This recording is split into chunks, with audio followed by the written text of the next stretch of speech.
Guys, good morning. Happy 12 o'clock. It's Tuesday. What's going on? Guys, we had a pretty good weekend this weekend. We were at the North Jersey Card Show. I promised my boy Nick I'd wear his shirt in my video, and here I am. I'm doing it. I'm holding up my end of the bargain. This is the promise, right? Guys, card shows are live. Card shows are wild right now. I like to vend, I don't know, maybe 1-2 a month. Honestly, I want to talk a little bit today about how they are, what's been going on at shows, some issues that I've been recognizing, how to navigate a couple things, and let's just sprinkle in a little talk about Perfect Order at the end, right? I'll talk about that. So guys, wow, North Jersey Card Show. We had an absolute blast this past Saturday. Honestly, we're at the Morristown Armory. The venue was big. It was a lot of fun. If you're in this hobby and you're intimidated to go to card shows, don't be. Just go to card shows and just see what's going on. Bring a buddy, bring your friend, bring a significant other, bring a parent. I see kids bringing their grandparents and they're walking around and they're enjoying it. It's almost like a little museum, if you will, like the pieces of art that we have out. Don't be intimidated by them. Vendors like myself, and hopefully vendors treat you well. But listen, you're always gonna get those vendors that kind of don't treat you the best or don't have the best people skills. But if you come to a New Jersey one where I'm at, I guarantee you I'll make you feel welcome. It comes down to this. Just go meet the right vendors, shake everyone's hand, be respectful, be polite, be there to make friends, be there to get some Pokemon, talk Pokemon, and you're gonna have a great time. Don't be intimidated because a card show is a large venue and you know it might seem like it's this amusement park-esque, like flea market vibes. Like listen, it basically is a flea market with all trading cards. You can go to mixed shows, you can go to regular shows. I just think a card show is so much fun right now, and it's so cool to see all the kids enjoying it. People are essentially enjoying it everywhere. What I really want to cover today is some things that I'm seeing at shows, and I just want to talk about the jive of shows right now and what I'm recognizing as trends. And you know, if you think about it, it's really like the live market. Like we sell cards online, cool. Where's the market actually? The market's actually at shows. Like we want to see what's selling at shows, what's moving at shows. Selling something is different than a market price being on it. Like you have to actually sell it to recognize a potential profit, if you will, if you're looking to profit on your Pokemon cards. One thing that I did this weekend, I noticed Perfect Order just came out on Friday, right? What did I sell a ton of? Perfect Order. I wouldn't say a ton. I sold a booster box and I sold like 3 or 4 Pokemon Center ETBs. How did you get 3 or 4 Pokemon Center ETBs? I thought you only can get max 2. I had 2. I got one in at a trade for a booster box. I didn't want to trade the booster box, but it had a hole in it. You know me, I don't really like messed up booster boxes. So I took a trade in for the booster box. It was with a buddy of mine. Got the Perfect Order ETB, sold it basically right away. I noticed Perfect Order was flying. People like to open the new sets. There's almost like this immunity around it when a set comes out. Even though, you know, look, I'm going to save it for the end of the video. I'm not going to say that I think it's going to be bad, but I will say I'm not jumping out of my chair to go buy Perfect Order right now. I'm kind of sitting back and letting it happen. So if it's a new set, people want to open it, just get a feel for it. There was still a line for Journey Together when it came out outside of GameStop, right? Even though it was still in the hype, but there was still a line for Astral Radiance when it came out. You couldn't get your hands on Vivid Voltage. So Perfect Order, it's going to be just fine. It's not a perfect set, but we'll get into it. So yes, Perfect Order was flying. That's what I noticed. It was kind of crazy. It was left and right. Things were selling. It was wild. What else was selling? As crazy as it sounds, people are looking for 151 singles right now. I had like 10 to 12 people ask me for 151 singles, and it made me realize that I did not bring enough of them to the show. Are they expensive right now? Yes, but I think the market has realized the singles are where they're supposed to be in comparison to the price of what the set is. Now, I think the set's kind of topped out right now. I don't think it's going to push any further in a market standpoint. I think it's ready to kind of halt the rise. It's recognized its new price. And I think that is causing an influx of demand for the singles because people are ready to say, okay, if this is where the market's at, I want to get them, I'm going to get them, but I don't want to get them when they're going to drop or they're going to keep getting expensive. Like, when's the time? I said this in my last video. The time is now. So for 151 singles, I just noticed a lot of people wanting to pick them up. I wish I had more of them. I felt bad. I couldn't really satisfy the demand of the 151 singles. And whether my opinion on if that's a good move or not, it doesn't matter. If you're a collector, pick up cards at 100% of the time. I'm not going to say it doesn't matter what the market is, but like if you're picking up for your collection, like just get them when you're ready. Get them when you have the funds. Get them when it's time for you. All right, guys, what else do we see? 151 sealed was not moving at all. I had a Blooming Waters box on, not one ask about it. I had it high up on my display. People don't want 151 to rip. They want these singles at 151. Tells me that the people feel that it's too expensive to rip, but it is not too expensive to collect. Keep that in mind. It's too expensive to rip, but it's not too expensive to collect. That's okay. 151's a great set. Whether my opinion on the arts, and I've said it in past videos, I feel some certain type of way about them, that's okay. It's still a beautiful set. there are still cards that I love. And there's cards that people love that I'm like, you know what, that's a beautiful card. Like, I understand why you want that card. Got asked about the Blastoise 10 times. I said it before, A tier art. S tier art, my friends. Yes, beautiful card. All right, here's an interesting one. I brought a Destin Rivals booster box, just one. I just wanted to see, because it's like $550, $575, $600 right now, right? I was asking $600 on it. I just wanted to see, right? That was like my, how much is that? It's $600. I just want to say. Not one asked about Destin Rivals. Destin Rivals came out not that long ago. Even though I think it's a powerhouse, I am surprised that more people aren't trying to pick it up. I don't know if they're not buying it because it's, hey, it's too expensive to rip, or if it's like, I'd rather put funds elsewhere. I was talking to a friend about this, and honestly, the fact that Brilliant Stars is cheaper than Destin Rivals, listen, I love Destin Rivals. I am a massive fan of Destin Rivals. I think Destin Rivals, I've said it, I think it has the potential to be the Evolving Skies of the Scarlet Violet era. But if you put a Brilliant Stars and a Destin Rivals in front of me, I'm sorry, I'm taking Brilliant Stars every time. I stand by my Charizards. There's 5 Charizards in the set. There's an Umbreon. I'm not surprised that people aren't jumping out of their chair to buy Destin Rivals right now. It's expensive. It's soon. If you have Destin Rivals, hold it. When it comes to buying Destin Rivals, just with that piece of information that nobody asked me about it the past 2 shows, and I brought a booster box, actually, the past 2 shows. I didn't get one question about the booster box. Nobody trying to trade, nobody trying to buy it. I don't know if it's more that at a show, people are, hey, I'm just looking to collect, and that's okay. And I'm not saying all this in a vacuum. I'm just telling you what I saw, all right?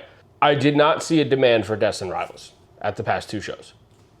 I brought a Brilliant Stars to my last show. It was 2 weeks ago on the 22nd, right, of March. I did not bring a booster box to this show on the 28th, and I was asked about Brilliant Stars. They said, hey, do you have any Brilliant Stars? I walked around the whole show. There was no Brilliant Stars. I genuinely think Brilliant Stars is ready to pop. The place where I'm focusing right now is Brilliant Stars based on the trends that I see at these card shows. A lot of people want them. Nobody's bringing them. They're all stored away. Sword and Shield's cooking up, guys. It's getting ready. To kind of round that all out, I still want Destin Rivals long term. There are other things that I'd rather have right now than Destin Rivals with how expensive that I got. Like if Destin Rivals is the same price as Phantasmal Flames, I'm cool with it. $370, like I'll pick that up all day. Phantasmal Flames, I still pick them up all day at $370. I don't care. $350, you know, I get a little bit better of a deal, right? But Phantasmal Flames, I just see it as a can't miss box. Same thing with Destin Rivals if it was a little cheaper. Destin Rivals kind of realized a peak in the mountain very early, and it's an attribution to the set. Like, listen, we got to give it its flowers. It's a beautiful set. It's amazing, but the demand just isn't there at the current price point. Starting to run again a little bit, but that run needs to be realized with demand. That run needs to be recognized by people wanting to buy it. And I'm just telling you from my last 2 shows here in New Jersey, maybe because there's multiple shows in the same day or something. If anybody wants to come to the comments and say, hey, I've sold a ton of Destin Rivals in the past couple weeks, please do. That's totally fine. I'm just telling you from my point of view. And I listen to people, I listen to content creators online, I listen to market trends, I look at market trends, I look at TCG players sold, how many are available, etc., eBay, what's going on.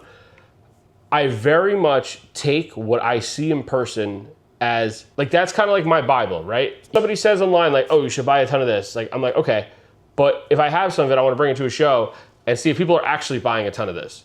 So for me, what I'm seeing at card shows, the demand for collecting is alive. The demand for sealed investments, I see people like even myself, I never really leave a show without a booster box. Burning Shadows, like I said, I had a Blooming Waters just sitting on the shelf. I could not move it all day. I think I was into it pretty good. I was asking $300 on it, even though market's $325. Nobody would take it. I went up to somebody with this booster box. I got him all the way down to $1,000 with the booster box, and he agreed to take my Blooming Waters at $250. So I gave him $750 and the Blooming Waters, and I got a Burning Shadows.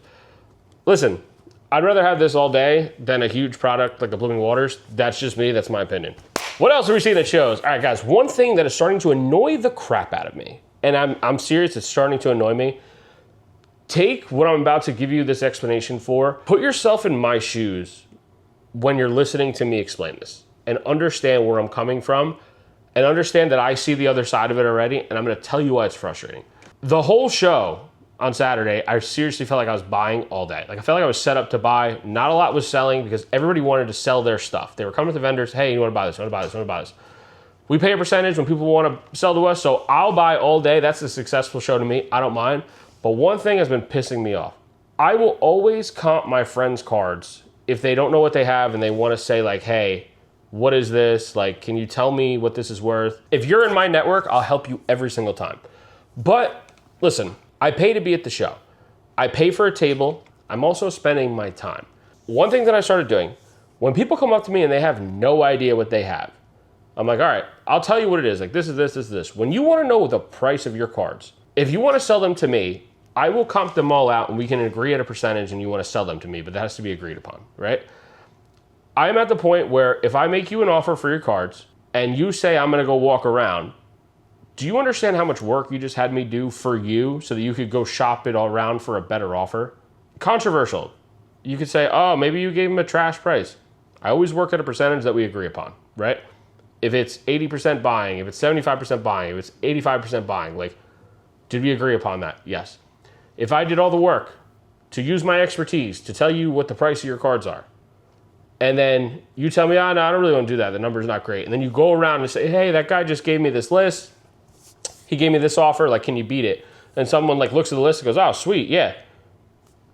If anybody tells me, oh, I'm just going to shop this offer around, from now on, the offer's off the table. Like business 101. And you can get upset with me if it's a problem for you.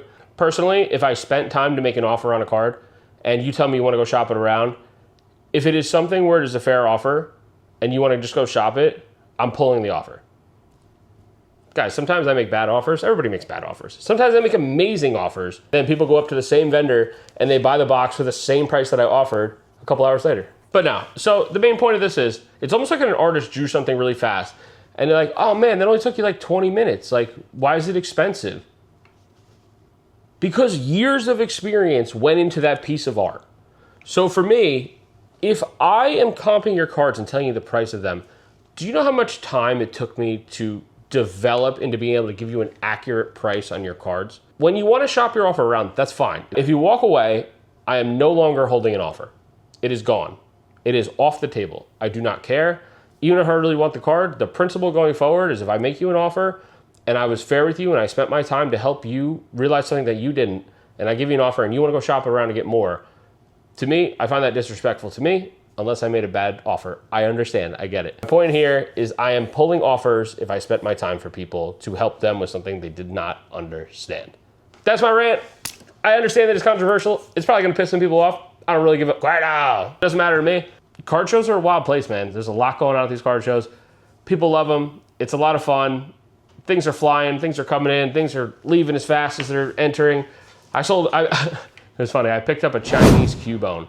And I was like, bro, I don't want a Chinese Cubone. And he was like, come on, dude, it's a cool card. And I was like, all right, I'll buy the Chinese Cubone. And then within 15 minutes, I sold the Chinese Cubone. PSA 10. I was like, cool. I was like, all right, I guess we sell Chinese now.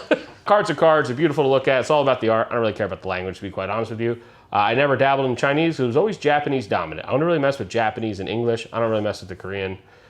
Korean I never dabbled in. Chinese I never dabbled in. Just wasn't for me. Let's talk a little bit about Perfect Order. I think the set's cool. I'm not going to sit here and tell you I think this is the next Phantasmal Flames. I'm just not going to lie to you about it, right? We need to kind of pump our brakes on Perfect Order. I'm going to give you a very honest assessment here. There are sets that I like much less than what came out with Perfect Order.